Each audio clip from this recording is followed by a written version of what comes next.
മതപരിവർത്തനം ആരോപിച്ച് മഹാരാഷ്ട്രയിലെ അമരാവതിയിൽ അറസ്റ്റിലായ CSI വൈദികൻ ഉൾപ്പെടെയുള്ളവർക്ക് ജാമ്യം ലഭിച്ചിരിക്കുന്നുവെന്ന വിവരം ഇപ്പോൾ പുറത്തുവരുന്നു. 12 പേർക്കാണ് ജാമ്യം അനുവദിച്ചിരിക്കുന്നത്. ശ്രീനാഥ് ചന്ദ്രൻ വിവരങ്ങളുമായി ചേരുന്നുണ്ട് മുംബൈയിൽ നിന്ന്. ശ്രീനാഥ്, വിവരങ്ങൾ. ശ്രീനാഥ്, നമ്മളിപ്പോൾ ഉള്ളത് വുരുഡ് കോടതിയിലാണ്. അമരാവതിയിലെ വുരുഡ് കോടതിയിലാണ് അല്പസമയം മുമ്പ് എല്ലാവരെയും ഹാജരാക്കുകയും ഇപ്പോൾ കോടതി ജാമ്യം അനുവദിക്കുകയും ഇപ്പോൾ ചെയ്തിട്ടുള്ളത്. എല്ലാവർക്കും കേസിൽ അറസ്റ്റിലായ 12 പേർക്കും ഇപ്പോൾ ജാമ്യം അനുവദിക്കുകയാണ് കോടതി ചെയ്യുന്നത്. ഉപാധികളോടെയാണ് ജാമ്യം എന്നതാണ് മനസ്സിലാക്കുന്നത്. എന്തൊക്കെ ഉപാധി എന്നതടക്കമുള്ള കാര്യങ്ങളിൽ കൂടി വ്യക്തത വരേണ്ടതുണ്ട്. പക്ഷേ പ്രധാനം ഇപ്പോൾ പോലീസ് കസ്റ്റഡിയിലുള്ള അറസ്റ്റിലായിട്ടുള്ളവർക്ക് ഏതായാലും പുറത്തിറങ്ങാൻ വേണ്ടി കഴിയും എന്നതാണ് ഏറ്റവും പ്രധാനം. അവരെ ഒരു റിമാൻഡിലേക്കും മറ്റും മാറ്റാനുള്ള സാധ്യതകൾ ഏതായാലും ഇല്ലാതാവുന്നു. അത് ഈ കേസിനെ സംബന്ധിച്ചിടത്തോളം, വൈദികരെ സംബന്ധിച്ചിടത്തോളം നിർണായകമായ ഒരു കാര്യം തന്നെയാണ്. കഴിഞ്ഞ ദിവസമാണ് ബനോഡയിൽ വെച്ച്, അതായത് ഒരു ഗ്രാമീണ മേഖലയിൽ വെച്ച് ഒരു വീട്ടിൽ നടന്ന പ്രാർത്ഥനയ്ക്കിടെ ഈ വൈദികരെ ബജ്രംഗ് പ്രവർത്തകർ എത്തുകയും തടഞ്ഞു വെക്കുകയും പിന്നീട് പോലീസ് അവരെ കസ്റ്റഡിയിലെടുത്ത് അർദ്ധരാത്രിയോടെ അറസ്റ്റ് രേഖപ്പെടുത്തുകയും ചെയ്തത്.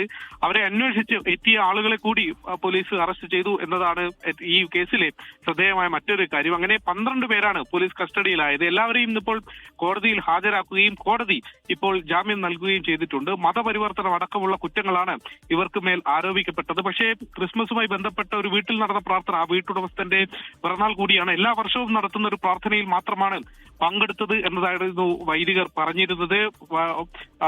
വൈദികൻ ഒപ്പം തന്നെ ഭാര്യയായ ജസ്മീൻ അടക്കമുള്ളവരാണ് ഈ പോലീസിന്റെ നടപടിക്ക് ഇരയായത്. ആദ്യം ബജ്രംഗ് ദൾ പ്രവർത്തകർ. തുടർച്ചയായി ഇത്തരത്തിലുള്ള സംഭവങ്ങൾ ഉണ്ടാവുന്നു. ഭരണകൂടത്തിന്റെ ശ്രദ്ധയിൽ അത് സഭാ നേതൃത്വം ഉൾപ്പെടെപ്പെടുത്തുന്നു. എന്നിട്ടും യാതൊരു തരത്തിലുള്ള നടപടിയുമില്ലാതെ തുടർച്ചയായി ബജ്രംഗ് ദളിനെ പോലുള്ള സംഘടനകൾ ഇത്തരത്തിലുള്ള പ്രവൃത്തികൾ ആവർത്തിക്കുന്നു എന്നത് പ്രതിഷേധാർഹമാണ്. രാജ്യത്തുടനീളം അതിന്റെ പ്രതിഷേധങ്ങൾ നമ്മൾ കാണുന്നുമുണ്ട്. ശ്രീനാഥ്, തീർച്ചയായും സമീപകാലത്ത് വൈദികർക്കെതിരെ നടക്കുന്ന അക്രമ സംഭവങ്ങൾ അത് വർദ്ധിച്ചു വരുന്നതായി നമുക്ക് മനസ്സിലാക്കാൻ കഴിയുന്നു. ക്രിസ്മസ് ദിനം പോലും ഉണ്ടായ അക്രമ സംഭവങ്ങൾ അത് സ്ഥിരീകരിക്കുന്നുമുണ്ട്. അതിന് പല ഉദാഹരണങ്ങൾ സമീപകാലത്ത് ഉണ്ടായിട്ടുള്ളത്. നമ്മൾ ഛത്തീസ്ഗഡിൽ കന്യാസ്ത്രീമാരെ കസ്റ്റഡിയിൽ എടുത്തതുണ്ട്. പിന്നാലെ ഒഡീഷയിൽ വൈദികരെ ബജ്രംഗ് ദൾ പ്രവർത്തകർ ആക്രമിച്ചതുണ്ട്. പിന്നീടും തുടർച്ചയായ അക്രമ സംഭവങ്ങൾ ഉണ്ടായതാണ്. അതിന്റെ ഏറ്റവും ഒടുവിലെ സംഭവമാണ് യഥാർത്ഥത്തിൽ അമരാവതിയിൽ, മഹാരാഷ്ട്രയിലെ അമരാവതിയിൽ വെച്ച് നടന്നിട്ടുള്ളത്. ബിഷപ്പ് കൗൺസിൽ അടക്കമുള്ളവർ ഈ വിഷയത്തിൽ അവരുടെ പ്രതിഷേധം അറിയിക്കുകയും അത് കാര്യമായി തന്നെ അവരുടെ പ്രതിഷേധം അറിയിക്കുകയും ഒക്കെ തന്നെ ചെയ്തതാണ്.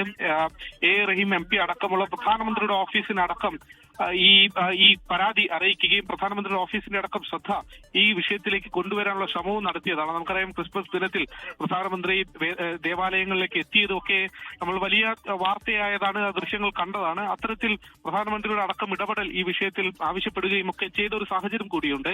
അതേസമയം കോടതിയിലേക്ക് ഈ വിഷയം എത്തിയപ്പോൾ അവർക്ക് ജാമ്യം ലഭിച്ചു എന്നത് നിർണായകമാണ്. പോലീസുമായി നമ്മൾ സംസാരിച്ചപ്പോഴൊക്കെ അവർ ജാമ്യം കിട്ടാനുള്ള സാധ്യതയുണ്ട് എന്ന് പറഞ്ഞിട്ടുണ്ട്. മാത്രമല്ല, ഈ സമീപകാലത്ത് ഉണ്ടായ അക്രമ സംഭവങ്ങൾ പോലീസിന്റെ മുന്നിലുണ്ട്.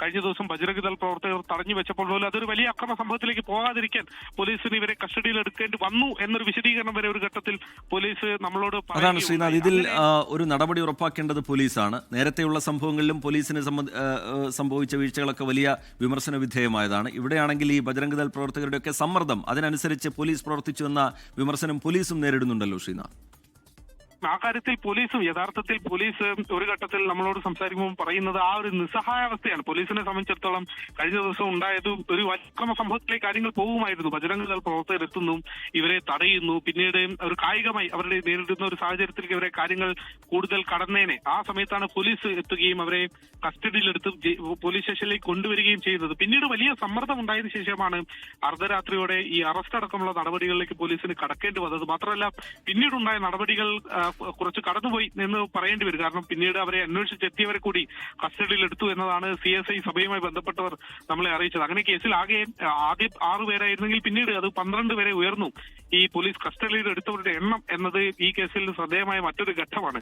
ഏതായാലും എല്ലാവരെയും ഇപ്പോൾ ഈ കോടതിയിലേക്ക് ഹാജരാക്കുകയും അതായത് അമരാവതിയിലെ വുരുഡിൽ ഉള്ള കോടതിയിലേക്കാണ് കൊണ്ടുവന്നത്. അവരെ എല്ലാവരും ഹാജരാക്കി കോടതി ഉപാധികളോടെ അവർക്ക് ജാമ്യം അനുവദിച്ചു എന്നതാണ് ഇപ്പോൾ അറിയാൻ വേണ്ടി കഴിയുന്നത്. പക്ഷേ ഉപാധി എന്താണ് എന്നത് അറിയേണ്ടിയിരിക്കുന്നു. നേരത്തെ കന്യാസ്ത്രീമാരെ ഛത്തീസ്ഗഡിലുണ്ടായ സംഭവങ്ങളൊക്കെ ജാമ്യം കിട്ടാൻ വേണ്ടി എത്രത്തോളം ബുദ്ധിമുട്ടേണ്ടി വന്നു എന്നത് നമുക്ക് മുന്നിൽ അനുഭവമുണ്ട്. പക്ഷേ ഈ കാര്യത്തിൽ, ഈ വൈദികരുടെ കാര്യത്തിൽ, മഹാരാഷ്ട്രയിലെ കാര്യത്തിൽ അത്ര അധികം താമസം ഉണ്ടായില്ല എന്നതാണ് ശ്രദ്ധേയം. പെട്ടെന്ന് തന്നെ ഇന്ന് തന്നെ അവർക്ക് ജാമ്യം ലഭിക്കുകയും ചെയ്തിട്ടുണ്ട്. പോലീസ് കസ്റ്റഡിയിൽ നിന്ന് ഇപ്പോൾ അവർക്ക് പുറത്തേക്ക് വരാൻ കഴിയുന്ന സാഹചര്യവുമാണ്.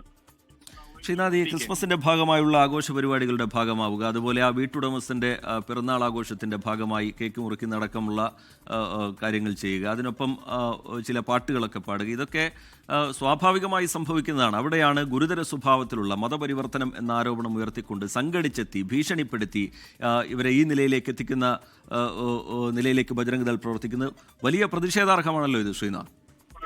തീർച്ചയായും ഈ വൈദികരുടെ ഭാഗത്തു നിന്ന് യഥാർത്ഥത്തിൽ ഇന്നലെ നടന്ന സംഭവത്തെ കുറിച്ചുള്ള വിശദീകരണം ഇതാണ്. കാരണം എല്ലാ വർഷവും ഈ വീട്ടിൽ പ്രാർത്ഥന നടക്കാറുണ്ട്. അതിന് ഒന്ന് രണ്ട് പ്രത്യേകതകളുണ്ട്. ഒന്ന്, ക്രിസ്മസ് അടക്കമുള്ള ഈ ക്രൈസ്തവ വിശ്വാസികളെ സംബന്ധിച്ചിടത്തോളം പ്രധാനപ്പെട്ട ഒരു ആഘോഷ ദിനവും അവരെ സംബന്ധിച്ചിടത്തോളം പ്രാർത്ഥനാ നിർഭരമായി അവർ ഉണ്ടാകുന്ന ഒരു സമയമാണ്. രണ്ടാമത്തേത്, ഈ അറസ്റ്റിലായ വീട്ടുടമസ്ഥൻ അദ്ദേഹത്തിന്റെ പിറന്നാൾ കൂടിയാണ്. അതുകൊണ്ട് എല്ലാ വർഷവും അവിടെ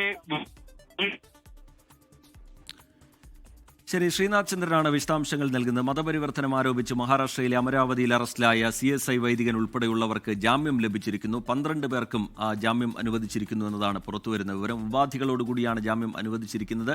എന്തൊക്കെയാണ് ഉപാധി എന്ന കാര്യം വ്യക്തമല്ല. അല്പസമയത്തിനകം തന്നെ അത് സംബന്ധിച്ച വിശദാംശങ്ങൾ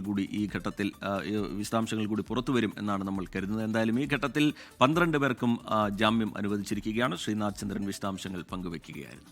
ലോകത്തെവിടെയായാലും ഏത് സമയത്തും 24 വാർത്തകളും ഓഗ്മെന്റഡ് റിയാലിറ്റി പാക്കേജുകളും എക്സ്പ്ലെയിനറുകളും വിശദമായി കാണാൻ ഞങ്ങളുടെ യൂട്യൂബ് ചാനൽ നിങ്ങൾക്ക് സബ്സ്ക്രൈബ് ചെയ്യാം.